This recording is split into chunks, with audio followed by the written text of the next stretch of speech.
Bom dia, pessoal. Hoje mais uma live da manhã com muito conhecimento para que nós adquirimos cada vez mais de assuntos variados e de coisas pontuais que está acontecendo nesse momento da pandemia. Bininho 8, bom dia pessoal que está entrando. Hoje nós iremos falar com a Kátia Rubio, uma grande estudiosa dos esportes, das modalidades olímpicas no Brasil. Ela que escreveu o livro A Memória dos Atletas Olímpicos Brasileiros, um livro inédito, né? Porque num país que não tem memória, uma pessoa foi lá e fez um livro sobre os atletas olímpicos, um trabalho lindíssimo. Quem não conhece, por favor, tem que conhecer.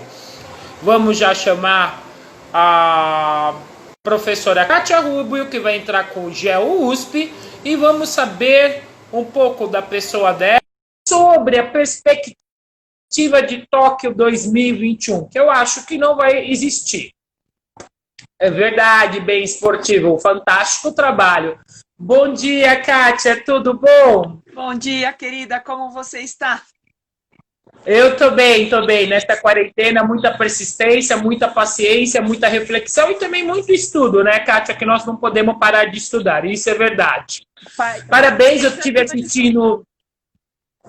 Estive assistindo algumas lives suas, no horário que eu não estou dando aula, eu também que eu não estou estudando, estou gostando muito dos assuntos abordados.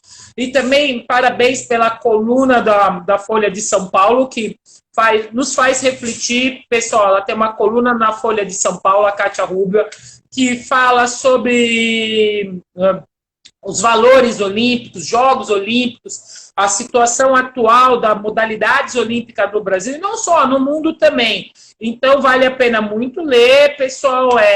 Indico para quem não tem o que ler agora nessa quarentena, até com uma reflexão, ver o que é os Jogos Olímpicos, não só naquela coisa de espetáculo que nós vemos na televisão, não ver como atleta, não como uma pessoa que trabalha, mas também ver do lado jornalístico, de um lado de um estudioso. Então, pessoal, fica a dica para vocês. Agradeço por você ter aceitado esse convite. É uma coisa pontual, nós temos que falar de Jogos Olímpicos, de modalidades olímpicas, o reflexo que está acontecendo no Brasil, até então nós não sabemos porque está tudo uma bagunça, né? Mas ter alguma palavrinha sua é muito importante nesse momento para nós que somos da modalidades olímpicas, professores também que trabalham em rede pública, que fazem sonhar essas crianças sonharem de um dia chegar nas Olimpíadas, e todo o movimento, sabe, Kátia? É muito importante. Muito obrigado, agradeço todos os seguidores que estão aqui também por esse bate-papo. Kátia, nós queremos saber um pouquinho da sua história, que eu vi que você fez jornalismo também no seu currículo Lattes, como você foi parar no esporte, essa paixão por esporte, e o livro também, que isso, nossa, eu como atleta olímpico estou dentro do livro, mas vários colegas meus também, até aqueles que morreram, que você foi pesquisar a fundo as histórias, ficamos muito emocionados com esse carinho e esse trabalho duro, árduo, que nós sabemos que pesquisa no Brasil não é fácil. Então, Ale, eu fui uma criança muito endiabrada, né? Era assim que minha mãe se referia a mim. Eu era uma criança muito cheia de energia e eu pratiquei esporte desde muito cedo. O esporte foi a minha vida. E, enfim, eu fui baliza da fanfarra, né? Eu fui capitã do time de vôlei. E eu, muito cedo, decidi fazer educação física. Mas eu não passei no vestibular. E aí eu fui fazer jornalismo para fazer jornalismo esportivo. E aí a vida me levou do jornal para propaganda. E quando eu trabalhava com propaganda, veio o plano Collor e eu perdi tudo. E aí eu resolvi voltar para a faculdade, foi aí que eu fui fazer psicologia, entrei na PUC, fui fazer psicologia, e pela psicologia eu voltei ao esporte, pela psicologia do esporte.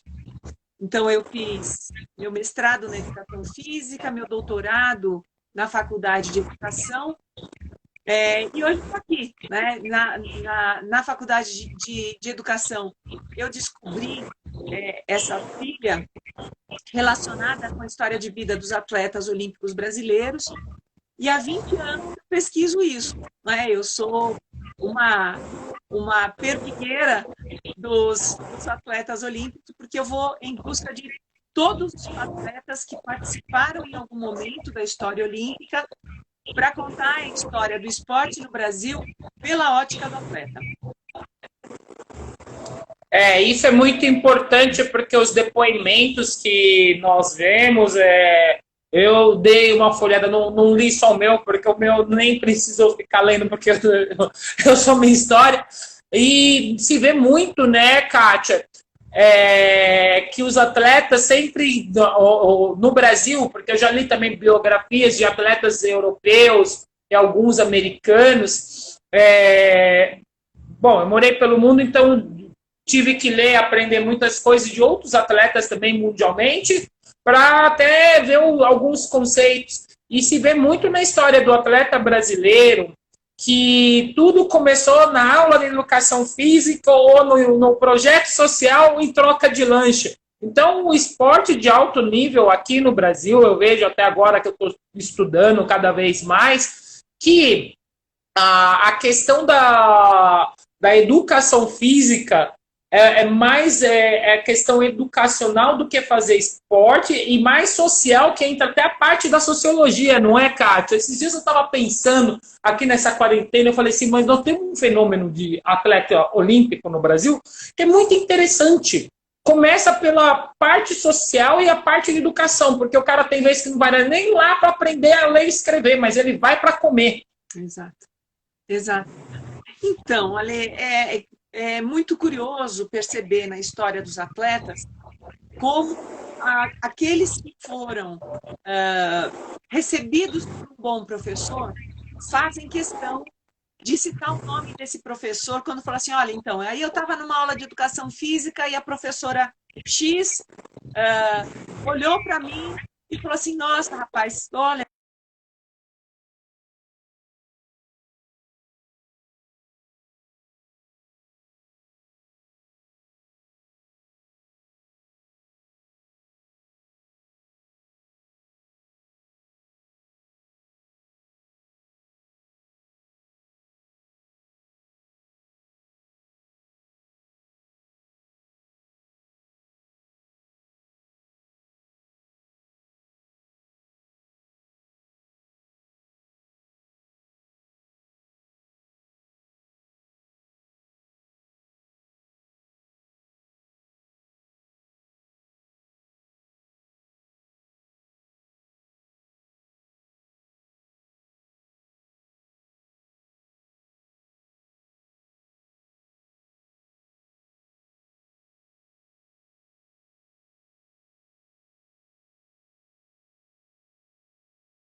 por se lembrarem dessa pessoa, por se lembrar dessa pessoa que de alguma forma olhou com carinho para uma criança que poderia ser só mais uma na vida dela.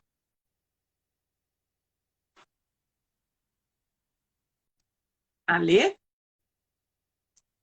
Eu não sei se eu te perdi ou você que me perdeu. Então, se quem está na sala puder dar um feedback de quem é que está fora da rede, acho que facilita a nossa vida. Vamos lá.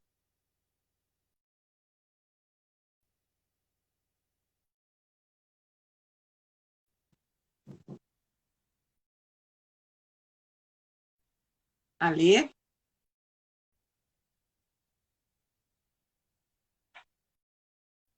Vamos lá.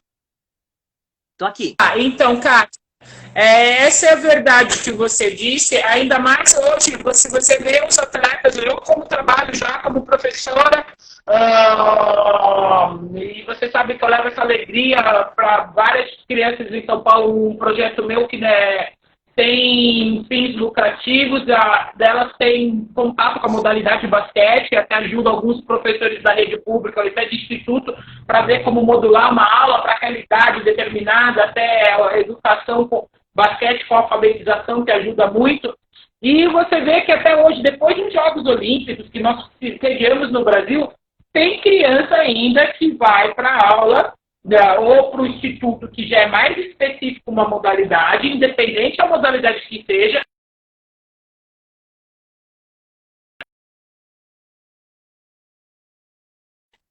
Então, e essa é uma realidade muito específica do Brasil, né, Ale? Porque a escola, ela tem hoje uma educação física terceirizada, deficitária. É incrível como a gente tem professores altamente comprometidos com o que fazem e com a estrutura, a pouca estrutura que tem, fazem questão de desempenhar o seu ofício em prol dessas crianças. Mas a gente, acompanhando, por exemplo, as Olimpíadas Escolares de São Paulo, da cidade de São Paulo, o quanto é duro para o professor ver crianças habilidosas sem ter para onde ir depois de se destacarem na escola. Então, isso é verdade. Então, assim, você tem crianças e jovens extremamente talentosos, mas que não têm muitas oportunidades para desenvolver, aprimorar e especializar a habilidade quando for o tempo certo, por falta de estrutura de esporte. Né? Então, você tem algumas equipamentos públicos que podem acolher, mas a maioria dos espaços são espaços privados. E aí você sabe assim, que num clube, uma criança que vem de uma escola pública e vai para um clube privado, ela enfrenta muitos obstáculos dentro do próprio clube, né? Seja discriminação por classe social, seja discriminação por ser negra, por ser negro. Então, são vários fatores que interferem na vida do atleta ou dessa criança que quer ser o atleta e que ele não consegue, de fato, nem nutrir esse sonho de chegar a ser alguém como você foi, por exemplo. Isso é difícil. Eu quero dar um alô aqui, ó. Nós temos a Ale Minati, que é uma guerreira, você sabe, é do Centro Olímpico, único centro de referência de várias modalidades que nós temos na cidade de São Paulo, ou da Grande São Paulo, né? Vamos falar Grande São Paulo. Cleide Leone, uma torcedora número 1 do fã do basquete feminino, que está lá conosco sempre. Então, e pessoal, se tiver pergunta, por favor, mande, que aqui é a Kátia que responde, tá? Perguntas, explanações. Cada vez que eu vou experiências nas escolas públicas que eu tenho, porque você sabe que eu gosto muito dessa linha de esporte com educação, mais do que alto nível, alto rendimento. Ainda não estou preparada a minha cabeça para alto rendimento. Eu acho que eu vivi tanto aquilo que meu negócio é de estar ainda ali dançando com as crianças, fazendo eles amar o esporte e a educação mais do que nunca, que pode ser um meio de transformação de vida. Você acha que no Brasil, você acha que no Brasil tem muito talento desperdiçado em várias áreas? Eu não falo só do esporte. Você acha, já desde criança, para você, no seu ver, com uma ótica de estudiosa?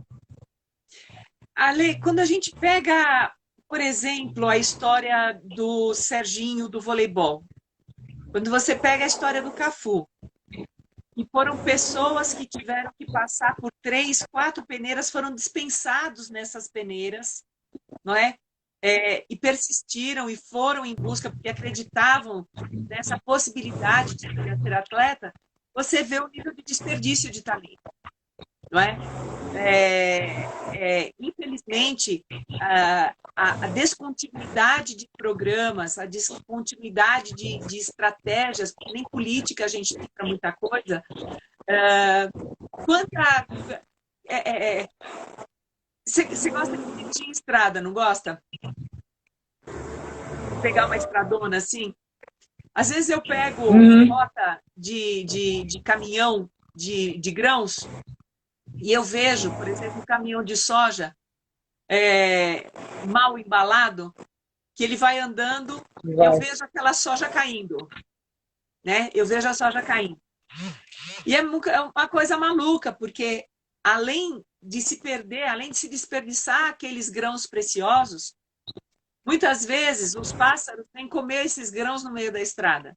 E a gente, sem querer, acaba atropelando esses pássaros, rolinha principalmente, que é muito bombona, e a gente acaba atropelando o pássaro que foi buscar aqueles grãos que caíram do caminhão.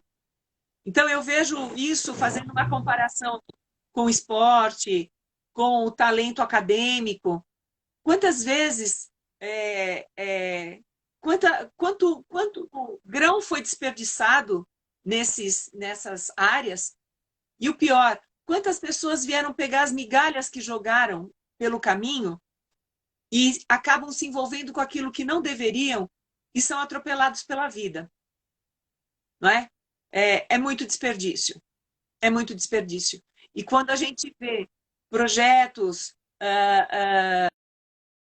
estruturados acabam também por falta de política, é um lamento. Em 2013, o Joaquim Cruz me convidou para fazer parte de um projeto de atletismo que ele queria fazer em Brasília, chamado Rumo ao Pódio Olímpico. O projeto dele, Ali, era fazer um atleta olímpico em 2020. Não. Ele tinha um projeto de fazer uma ideia, um sonho de fazer um atleta olímpico em 2020. E aí nós fomos nas escolas das cidades satélites ali perto de Taguatinga e nós recrutamos 500 crianças. Foi um grande chamado. Foi um grande chamado. Porque a ideia era o Joaquim fazer uso do conhecimento que ele adquiriu nos Estados Unidos, era fazer uma grande seleção e fazer uma coisa humana, né? Não simplesmente você serve, você não serve.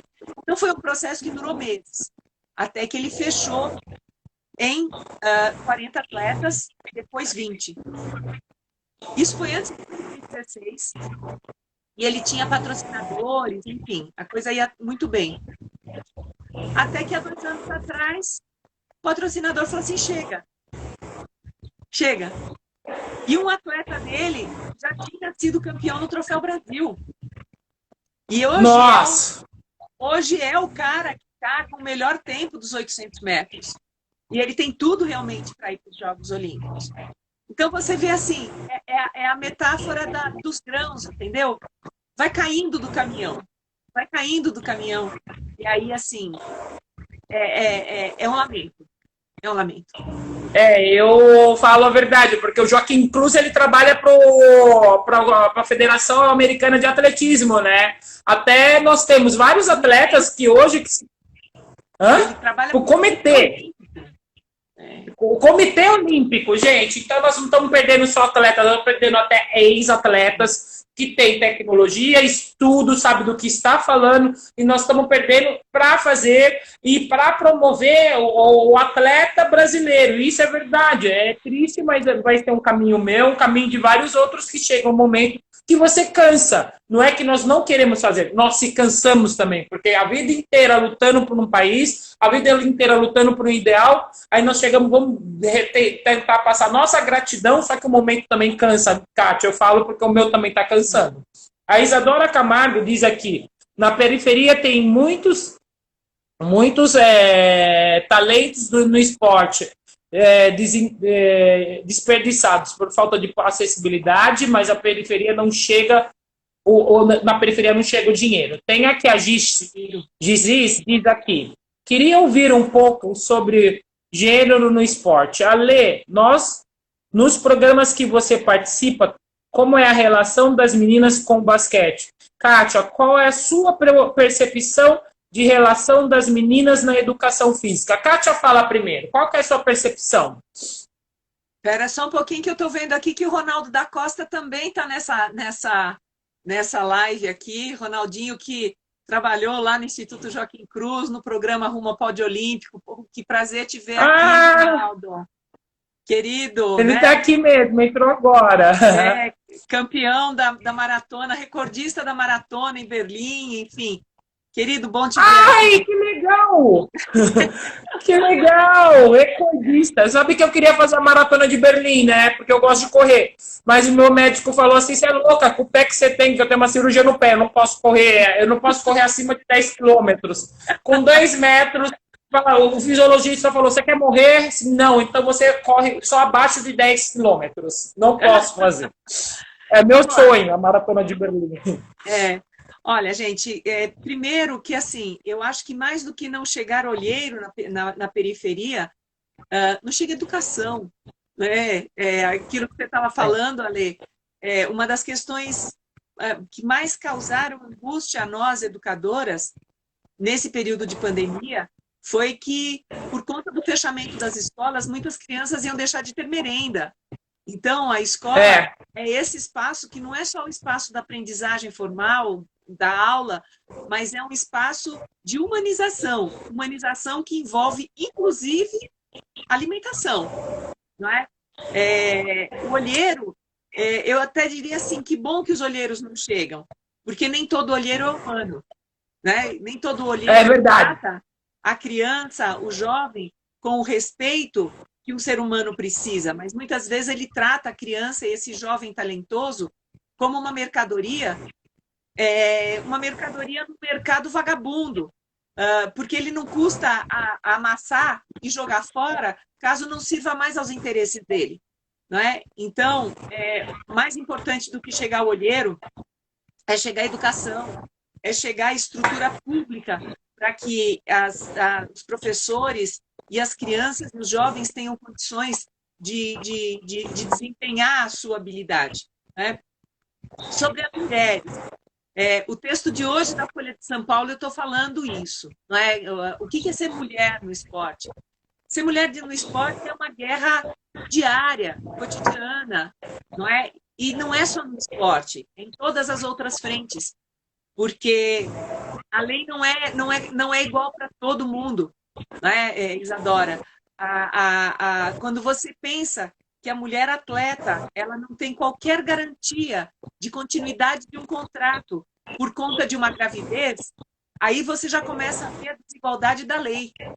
Não é? E eu escrevo sobre a Tandara, do voleibol, que quando ela ficou grávida da filha dela, o salário dela foi reduzido a 0,5%, a 5% do que ela ganhava, não é? E ela teve o cancelamento dos direitos de imagem dela como atleta.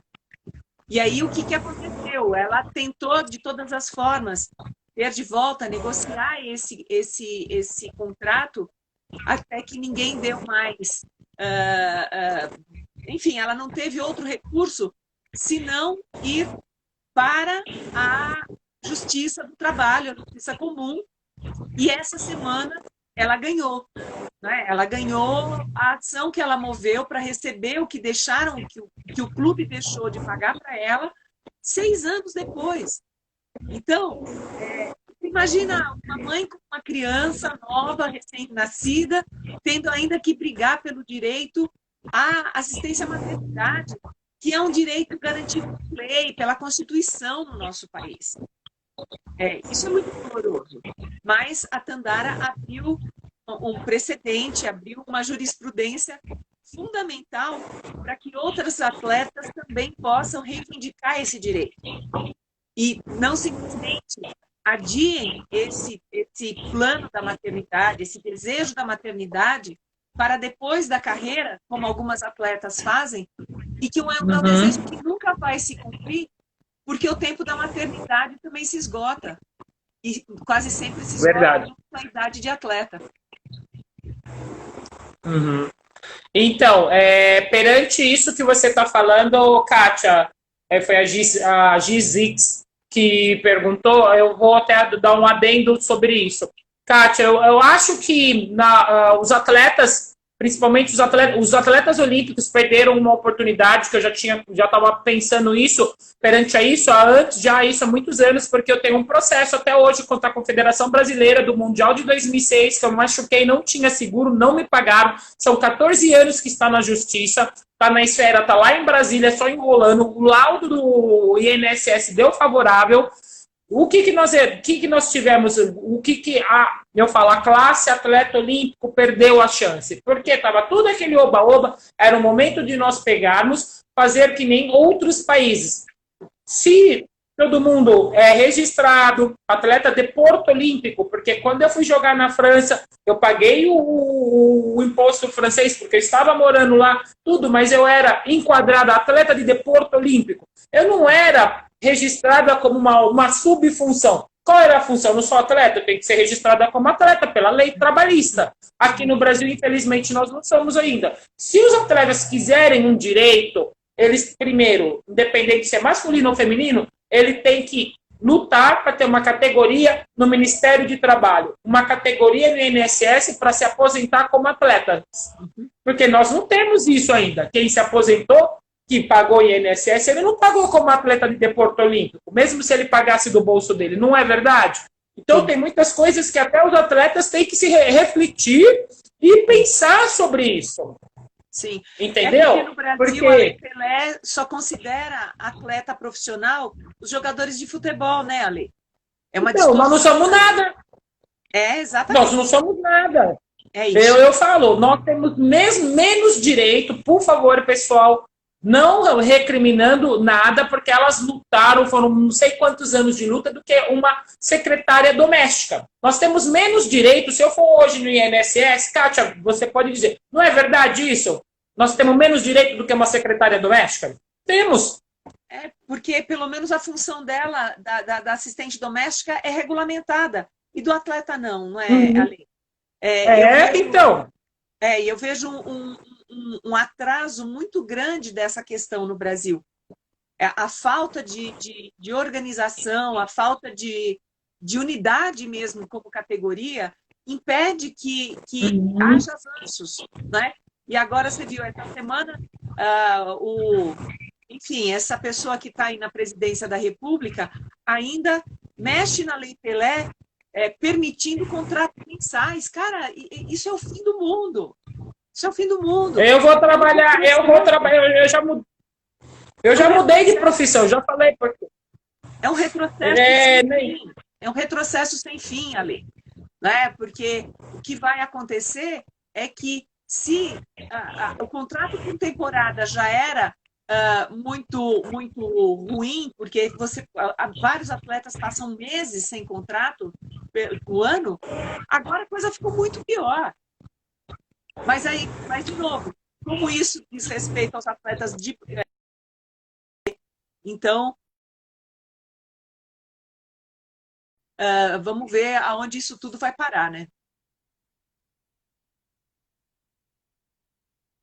Nesse período, depois da pandemia, vai estar todo mundo já sofrendo, que tem colegas minhas que estão fazendo rifa, entendeu? Para sobreviver. O que vai acontecer, Kátia? Vão aceitar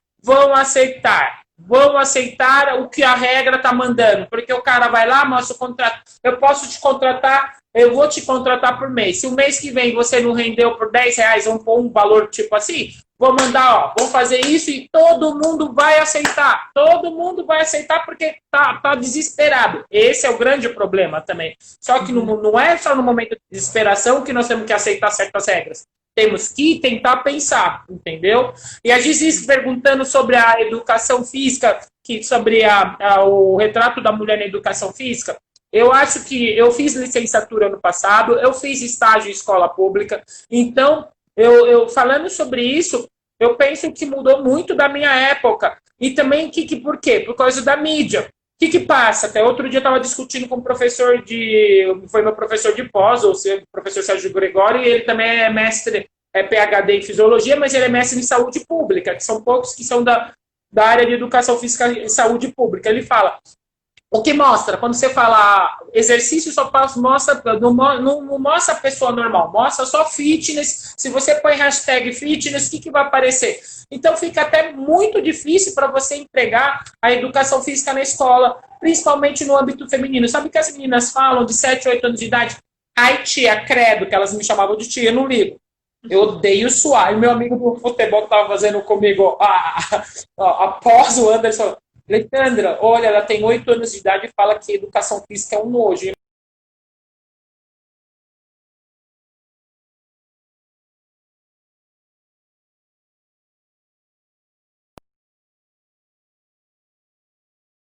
Quando você tem...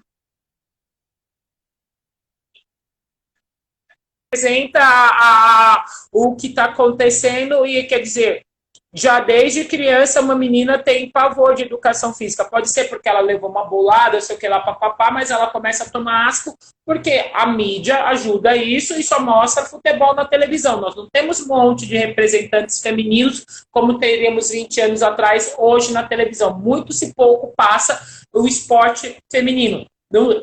De todas as modalidades. Eu considero o futebol feminino como um esporte olímpico, porque elas não fazem parte daquela parte profissional que tem o futebol masculino. E infelizmente, é isso que acontece, entendeu? E fica muito difícil. Quero mandar um alô aqui também para o professor Leandro Tavares. Ele é um apaixonado, batalhador também no basquete, com meninas, tentando fazer um grupo de meninas. Isso é importante também. Que tem vários, como você disse, Kátia, muitos professores que querem trabalhar, que estão dispostos, só que cada vez mais para nós está muito difícil, não é verdade, Kátia? O que você acha as perspectivas agora? No nível escolar, no nível vamos pôr, de pós-escolar, não ainda alto rendimento, quais são as perspectivas pós-pandemia? Ale, eu realmente, assim, eu tenho acompanhado a abertura, né, as questões aí que envolvem o retorno isso que está sendo chamado de nova normalidade, e o esporte é uma daquelas atividades que deveria voltar por último, porque o esporte envolve público, e público que a gente não pode, nesse momento, não pode ter contato, não é? Já é claro que o contato favorece a multiplicação do vírus, e assim, se a gente tivesse feito uma quarentena decente, um isolamento concreto, a gente não estaria vivendo agora 1 milhão já de pessoas infectadas, né, em quase 50 mil mortes. Isso não podia ter acontecido. Porque quanto mais esse cenário se estender, maiores serão os prejuízos, porque mais tempo a gente vai precisar para voltar a ter uma vida normal, não é? Então, pensando no nível básico, não é? Desculpem os profissionais de educação física, mas a academia de ginástica não é essencial. Não é essencial. Não é? A academia pode ser um bom lugar para a multiplicação do vírus. Mas, né, as questões políticas se sobrepõem à questão da vida. E você veja, na escola, as escolas, a Universidade de São Paulo não voltará presencialmente no segundo semestre, né? Já foi decretado e o nosso segundo semestre será à distância. Por quê? Porque a escola, ela é um lugar de contato físico, de muita gente. E veja, não é só a saúde de quem vai para a escola, de quem vai para a faculdade, mas é a saúde de quem fica em casa, não é? Então você fica imaginando essa criança que vai para a escola e que mora com os avós mais velhos, que mora com pessoas pouco saudáveis. Quando ela volta, ela pode não estar infectada, mas ela pode Então tá bom, fofa. A tia tá aqui. Desculpa, gente. Live em casa. A sobrinha do meu amigo tá aqui. Pode falar. Mas é isso, é o risco da criança trazer, ela ser assintomática e trazer o vírus para dentro de casa, né, Ale? Ela é vetora, ela não é, ela pode não ela não ser infectada, mas infectar a casa inteira. Agora, pensando do ponto de vista do atleta, Ale, é um ano perdido. 2020 é um ano perdido. É um ano de adiamento dos Jogos Olímpicos. É um ano que pode levar, inclusive, ao cancelamento dos Jogos Olímpicos, né? E pode ser uma edição olímpica que não vai acontecer. Então, você que foi atleta do nível que você foi, você sabe o que é interromper um ciclo de treinamento visando uma competição em específico, ter que romper esse ciclo para depois retomar. É muito delicado isso. Com certeza, Kátia, ainda mais porque os países europeus, por exemplo, a minha irmã mora na Itália, então nós somos muito parecidos com os italianos, ainda não foi discutido, eles não sabem protocolos como voltar às aulas, gente, ainda. Então você vê. E outra coisa, aqui no Brasil nós falando, como o professor falou, lembrando, academia não é saúde, gente. Quando falaram que liberaram academia e salão de beleza, então nós estamos com estética. Então nós fomos equiparados, nós fomos ser colocados no patamar de estética, não de qualidade de vida. E se for qualidade de vida, nós podemos muito bem, como fazer exercícios, trabalhando em casa e fazendo essa pessoa a se mover um pouquinho, porque muitas vezes tem pessoas que não gostam de academia e não vão à academia porque se sentem mal por causa desse mundo que parece que é estético. Eu, por exemplo, vou na academia porque quando eu preciso ir na academia, vou, mas eu nunca gostei, porque eu também sou fora do padrão do que fala no Brasil. Então, todo mundo fica te olhando e odeia esses lugares. E terceiro, Kátia, eu estava conversando com alguns atletas que estão se preparando, que ainda tem gente que vai disputar o pré-olímpico. Isso eu estava conversando com um amigo meu que estudou comigo até na Unisantana, do atletismo. Eu falei assim, e aí, cara, como que você está fazendo? E a sua ânsia? Porque eu fico pensando na ânsia dessa pessoa. Agora que eles já estavam, principalmente a periodização do atletismo, que agora eram as provas, né? Agora no verão eles iam para a Europa a busca do índice e tiveram que parar, né, da atleta do Nélio, coisas, e até do Paralímpico, conversei também do Paralímpico, que estava já classificado para a Paralimpíada, e, tipo, a ansiedade, você vê que eles têm ansiedade, você vê que é o sonho, que eles ainda estão na luta do sonho, e que você acha, vai mesmo ter Tóquio 2021? Porque a nova onda voltou na Ásia, né? Essa semana já confirmaram alguns casos na China, em Beijing, que já é um outro lado, e também em Tóquio teve alguns casos isolados de pessoas que estavam infectadas, que eles já estavam abrindo a abertura dos bares, nights, essas coisas, e tiveram que fechar um distrito de Tóquio. O que você acha? Você acha que ainda vai ter? Ou esse reflexo vai para 2024? Então, Ale, eu tenho acompanhado as discussões dentro do Comitê Olímpico Internacional. O COI deu o prazo de outubro para definir se vai ser cancelado ou não. Então, até outubro a gente vai saber. Por quê? Primeiro porque, assim, a gente já tinha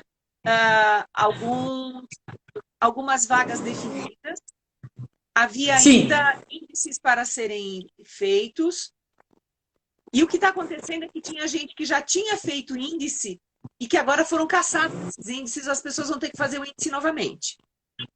Como? Esse eu não sabia. Essa notícia para mim é nova. Então conta para nós que nós não sabemos. Essa é fresca. Não, é no Karatê. No Karatê os atletas já tinham conseguido as suas vagas e agora já estão revendo tudo isso. É louco. É muito louco. Porque isso é uma nova periodização, não é?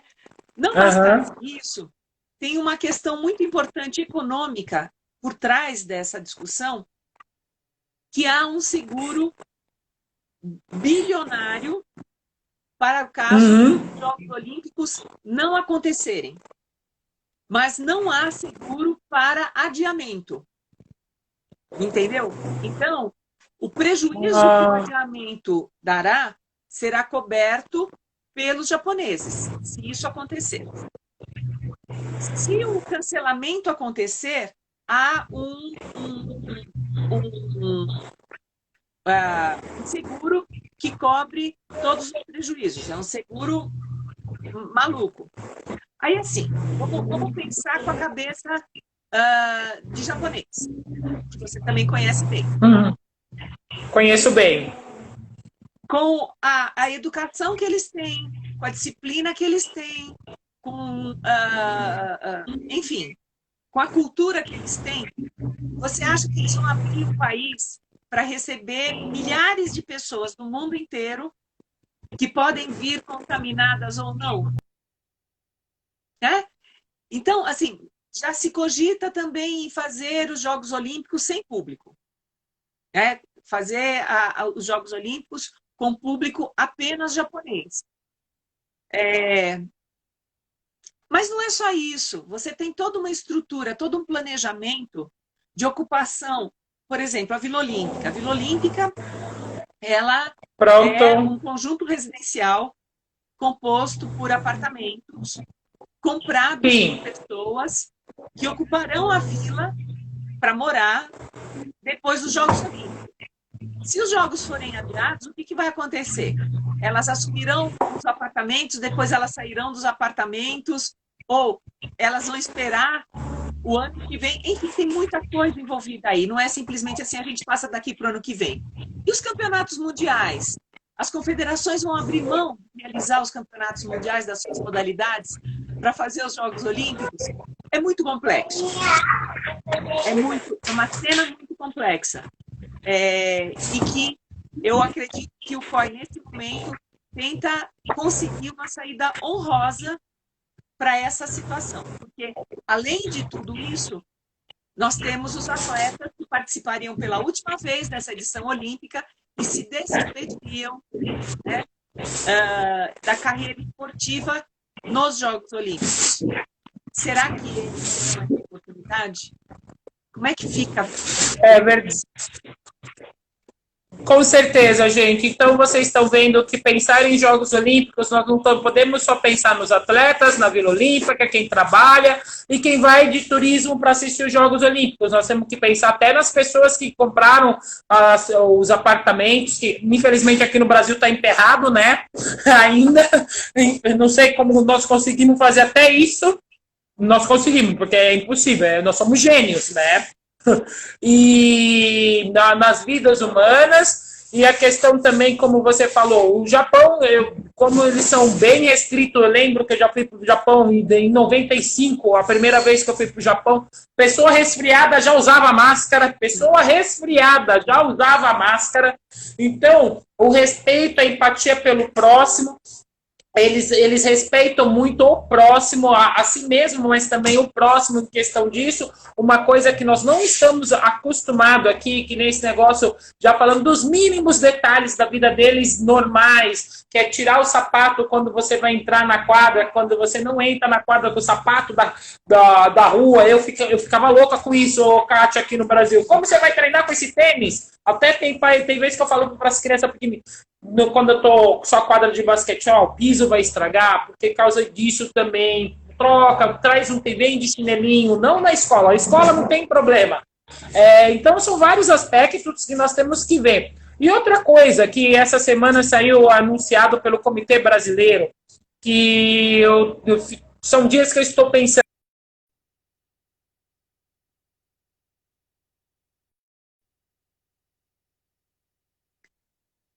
Ale, cortou a tua fala, eu não...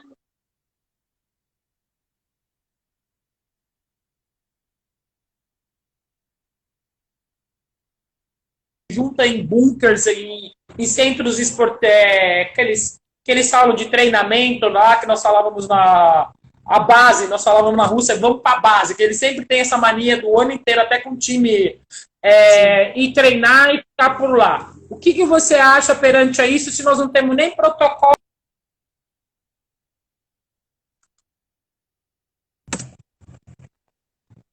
Qual o seu parecer perante a isso? Ale, a tua questão foi interrompida.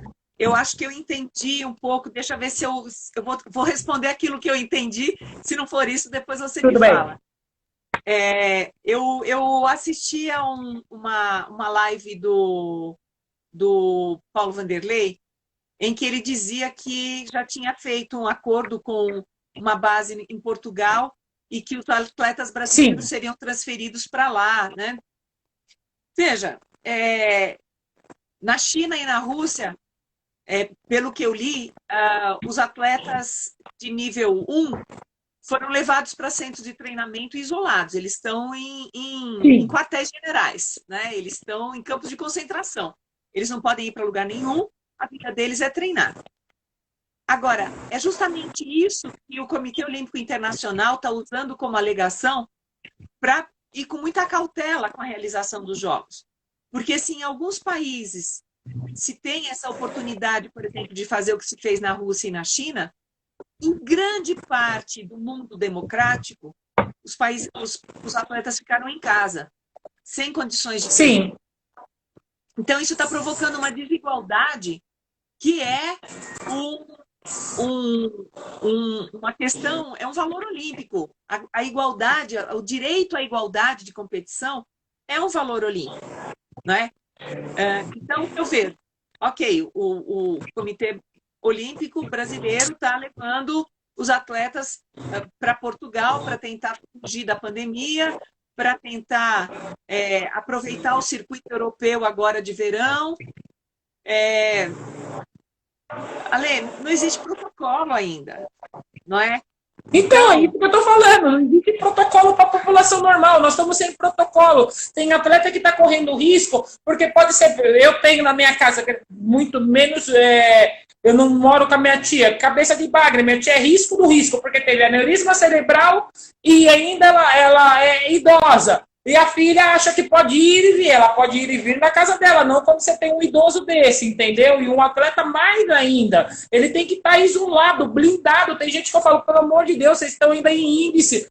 Vocês não podem, luva, quando sair na rua, que vai ter um dia que sair, põe até saco de lixo na cabeça. Exato, exato. E mais do que isso, Ale, eu tenho acompanhado as notícias e há um risco muito sério da Europa fechar a entrada de brasileiros no continente. Assim como nos Estados Unidos. Então, já está fechado, Kátia. Então. Já está fechado. Corre o risco de acordar um dia. Então, a gente corre o risco de acordar um belo dia e falar assim: olha, ninguém vai, ninguém volta. Por quê? Porque o Brasil não respeitou nada. O Brasil fez qualquer coisa. E aí agora a gente está pagando o preço com as vidas que a gente está perdendo. E mais do que isso, a gente não vê essa curva descer. Você vê que o governador de São Paulo fechou de novo áreas no interior, porque tinha aberto dizendo que estava tudo normal. O que aconteceu? Não existe curva, é uma reta ascendente. Então, e o atleta é o cidadão, né? Com certeza, Kátia, isso que é o grande problema, que nem eu falo, esse negócio da Europa tá fechado é porque não saiu oficialmente. Eu tenho amigos que voltaram para o Brasil ou foram, passar dupla cidadania, e quem é dupla cidadania pode vir, pode voltar. Quem não é dupla, dependendo do país, não pode, se sair da Europa, não volta mais esse ano, porque falou que não quer correr o risco da pessoa voltar. Não é nem questão, por favor, pessoal, é questão de saúde pública. Se nós não temos saúde pública, tem país que tem saúde pública, nós temos que aceitar regras. Tanto que a minha irmã está lá, era para ela vir agora, voo foi cancelado, era para ela ficar aqui 2 meses, nós achamos melhor de não vir. Eu não sei quando eu vou encontrá-la com um sobrinho de 3 anos. Outro dia, no vídeo, assim, era o aniversário dele e seu, né? O aniversário da minha irmã agora é esse mês que vem. Nós não vamos se ver. Aí nós falamos, quem sabe, janeiro nós estamos juntas. Então, pessoal, para você ver. Então, separaram família, separaram tudo. Protocolos aqui no Brasil, como eu estava conversando outro dia na live com uma amiga minha, também, o do CREF, CREFITO, Anvisa, e ela tem uma clínica de fisioterapia, divergem tudo. Tem gente que tem que atender pacientes e não sabe aonde seguir, aonde se segurar. E o esporte, infelizmente, não, agora para voltar vai ser difícil. Não vejo ainda mais, eu trabalho com criança, eu tenho muito medo, Kátia, te confesso demais. Não por causa de mim, até como eu vou tratá-los, como eu vou saber, porque eu fiz até o curso da Fiocruz para entender o que é esse negócio, primeiro, para entender, pôr na cabeça, conversas com o médico, para quê? Porque você não sabe como essa criança vai agir, ela tá... é duro. Isso que nós estamos falando é a realidade do esporte brasileiro, é a realidade da saúde pública, nem do esporte, nós estamos falando de saúde. Sim. Ale, meu marido é médico e a clínica dele está fechada desde o dia 16 de março. E assim, nossa, então. Toda semana ele avalia quando voltar. Então ele está com plano de voltar agora no dia 1º de julho. Mas a gente não faz plano para mais de uma semana, porque toda semana a gente está avaliando. A namorada do meu filho estuda na Unifesp. Está acostumada a trabalhar com protocolos de segurança em laboratório. E assim, quem já trabalhou com laboratório, quem já fez pesquisa, quem já lidou com matéria-prima de periculosidade, como é o caso de vacina, de manipulação de vírus, bactérias, sabe assim o rigor que é preciso ter para você sair de um ambiente para outro, para você poder manipular objetos, seja lá o que for. Março, quando foi estabelecer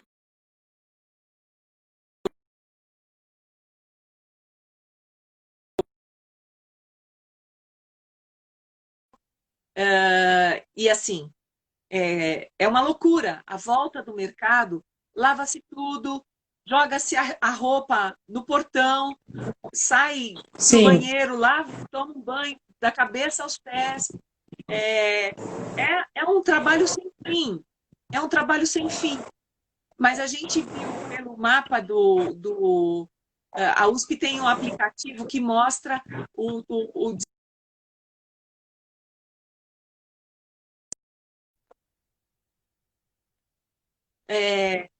não aparece nenhuma pessoa infectada. Mas eu vejo assim, a minha casa e a casa dos meus vizinhos é uma neurose. Mas a gente está pagando o preço, a gente está sem trabalhar, a gente está com uma dificuldade imensa de segurar a onda, mas a gente está garantindo a saúde das pessoas. Né? É difícil, um momento muito difícil. Sim, pessoal, nós estamos vendo, nós falando de atletas olímpicos e saiu de saúde pública. É muito difícil, eu entendo também, Kátia, também a minha preocupação, tanto que alguns atletas que estudaram comigo, que eu tenho contato, que vão para os Jogos Olímpicos, até Paralímpicos, eu fico assim, por favor, tomem cuidado, eu rezo por eles, porque eu sei que é um sonho, que tem gente, eu sou sortuda, sou grata porque eu consegui em 3, né? Então é isso. Estamos chegando ao final de mais uma live, Kátia. Eu gostaria de agradecer a todos os seguidores e a você por essas palavras que são reflexões, é um bate-papo, não foi muito científico, mas é para todo mundo estar aqui, entender o que está acontecendo, sabendo as notícias.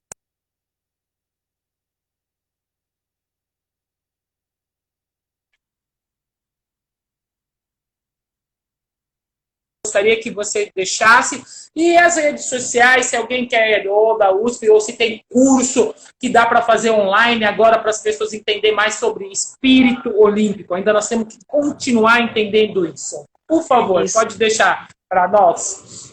Deolane, eu que agradeço a oportunidade de estar aqui com você. Eu sou professora há mais de 25 anos, e esse momento de pandemia nos distancia fisicamente da sala de aula. Eu sinto muita falta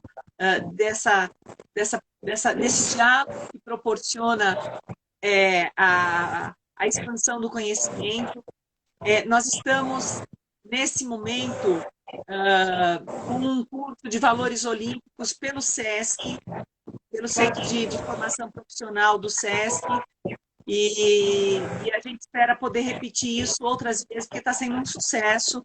A gente teve as vagas esgotadas, eram 50 vagas que se esgotaram em 40 minutos. Que legal! 40 minutos esgotaram as inscrições, e aí a gente ampliou para mais inscritos. Enfim, a gente tem tido uma média de 60 alunos por aula. E, enfim, por meio dos valores olímpicos, a gente pode discutir muitas outras coisas, como essas que a gente estava falando aqui agora, né? E eu desejo, assim, saúde a você, sucesso nos seus empreendimentos, nas suas ações. Você é uma querida, né? Você é uma baita parceira que, quando a gente chama, você está sempre também disponível a seguir com a gente, dialogando com crianças, dialogando com jovens, e é isso que a gente espera de uma atleta da sua altura, não de uma altura física, mas de uma altura moral que você tem, querida. Você mora no nosso coração. Obrigada mesmo. É um prazer de contribuir para essa chama olímpica nunca acabar, e a nossa memória também, porque nós precisamos, agora é o momento de nós criarmos uma memória, independente se é no esporte, na história do Brasil, que nós precisamos muito também, né, Kátia? Porque tem gente que não sabe a história do Brasil ainda. E agradeço a todos que estiveram aqui conosco, mais um dia, mais uma live. Kátia, muito obrigada, foi um prazerzão conversar contigo. Estamos vizinhos mesmo longe, pensando tudo, a sintonia de pensamento. Obrigada, Maria Alice também estava aí. Um beijão, Maria Alice, um beijo a todos. E um ótimo final de sábado e um bom domingo para todos. Essa semana nós vamos fazer lives mais elaboradas, estou vendo mais convidados, então amanhã nós não teremos live, se alguém estava esperando, não teremos, tá bom? Muito obrigado, Kátia, um beijão para você, fique bem. Pessoal, flexibilização não é rolezinho, tome cuidado, máscara sempre no rosto agora. Até o final do ano, como disse o doutor Bandeira, até dezembro, todo mundo de máscara. Não tem como tirar máscara. Use máscara. Boa, tchau, Kátia. Beijão. Saudações olímpicas.